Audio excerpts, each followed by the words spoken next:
Здравствуйте, спасибо за ваше интервью. Хочу вам задать вопрос касательно Израиля, его действий. После того, как Международный суд вынес предварительное решение, Израиль не прекратил свои действия в секторе Газа. Кажется, что наоборот усилило свою агрессию. Что можно сделать, чтобы достичь полного прекращения огня? First of all, Israel has no boundaries, and the reason that Israel has no boundaries is the complicity of Western governments and Muslim governments in this genocide that is taking place. And this is what has made the situation Israel going beyond not recognizing international law, humanitarian law, not recognizing anything, because it has been given an open check by Western governments, immediately given it weaponry, given it everything that Israel, political and military support, that Israel has been able to go beyond any limits and does not know any red lines. And the other side of it is the Muslim countries that are not complicit. Their silence has made Israel even more aggressive in what it is doing.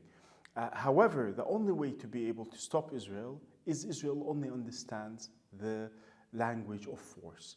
Israel has to be challenged at every opportunity. If you want to be able to halt the massacre, halt the genocide, halt the destruction of Gaza, you have to challenge Israel at every front. South Africa has succeeded in doing this at the International Court of Justice. We need to be able to challenge Israel on the issue of aid. Everyone is silent. Israel says so many trucks can enter today in liaising with Egypt, unfortunately, which is complicit in what is going on. You need to be able to challenge the norm that Israel has created. This can only be done by taking action against this, by sending the aid, whether Israel likes it or not, by breaking the siege, breaking the embargo, breaking the desperate situation of people dying out of hunger. Многие мусульманские страны поддерживают в качестве решения предложение о создании суверенного независимого государства Палестины в границах 1967 года. Вы поддерживаете это предложение? This is actually based on international law. But as we have started with, Israel does not recognize any law, is beyond any jurisdiction. For Israel, it has made it clear it is against a two-state solution. Israel will not accept a Palestinian state. And the Western world will not be able to implement this. So this is already, it's still dead. The whole idea is dead before it's been even implemented. This idea of two-state solution has been there since 1947. This is not a new suggestion.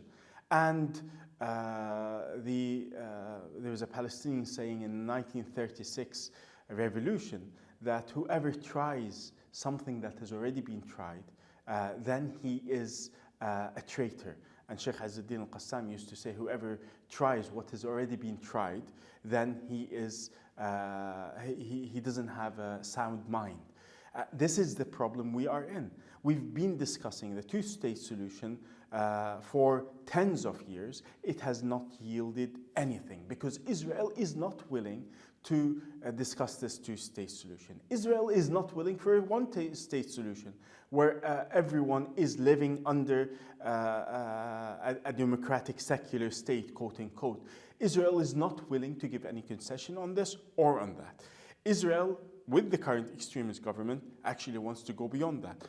It wants to expel the Palestinians out of Gaza. It wants to expel, and they expel the people out of the West Bank. And these are not my words. This is the words of the head of the Israeli opposition yesterday, talking about this is what Netanyahu and Ben Gvir want.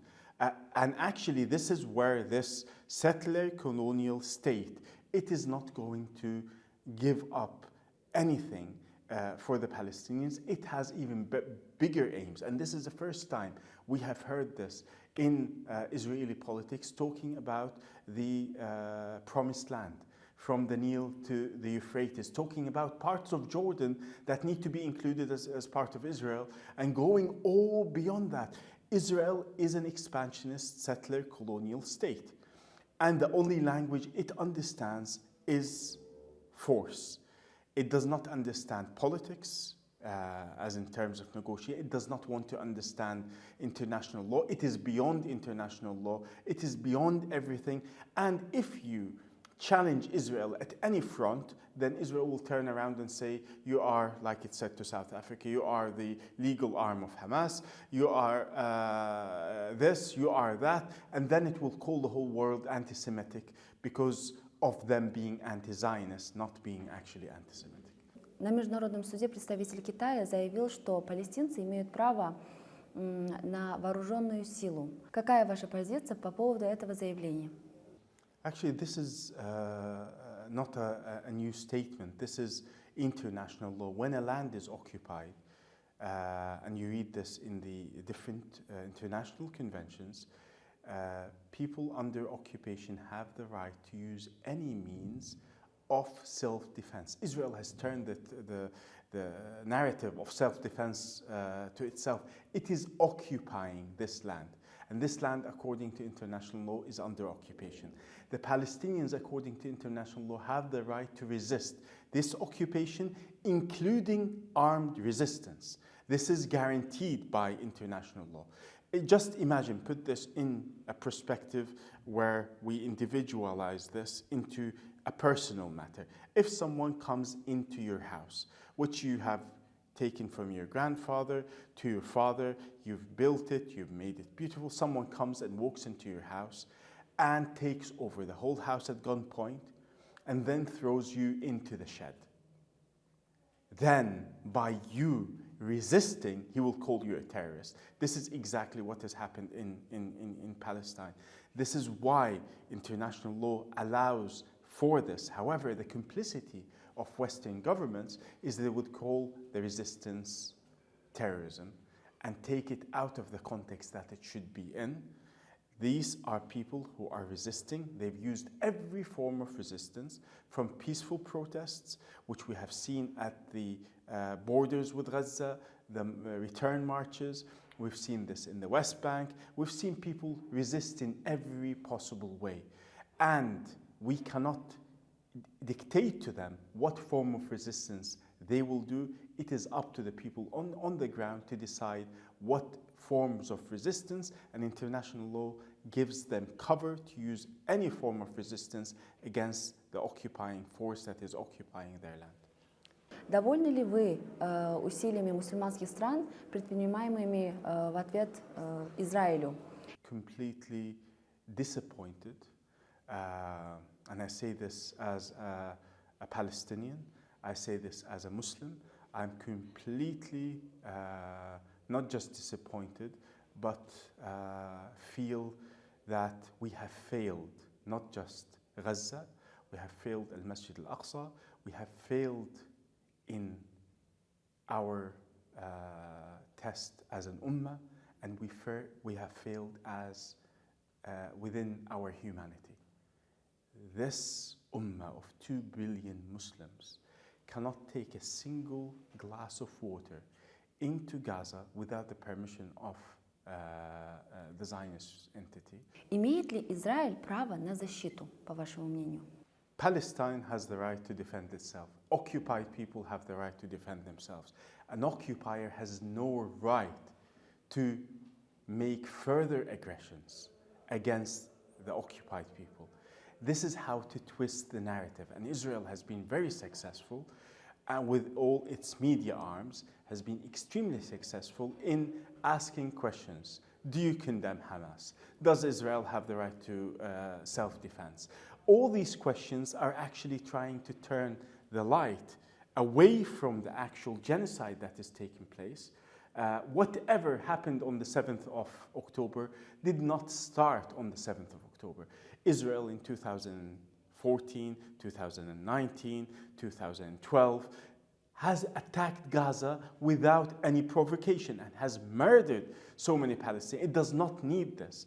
However, Israel has made use of this in the international media to call it self-defense, quote unquote, but it's just a play on words to try to get, and I think people are waking up from this. Initially, people were in the shock of what happened, how Israel, with all its might, has lost credibility, has lost its strength in front of just 1,400 Palestinian militants, or as Erdogan calls them, mujahideen. They have lost this in front of one of the biggest armies in the world. Israeli intelligence, everything has been completely discredited on that, and Israel ever since has been in this idea of seeking revenge for what happened on the 7th of October. But it never happened. It started on the 7th of October. The week before, there was attacks on the Masjid al-Aqsa, and this, the Palestinians have called this Tufan al-Aqsa. 2 years before, they attacked, and this is where the centrality of the Masjid al-Aqsa to the current conflict is. And we need to be aware that the coming month of Ramadan is extremely going to be very critical for Palestine, for Al-Aqsa, and for the issue of Bayt al-Maqdis, and the existence of even the existence of this Zionist entity on this land.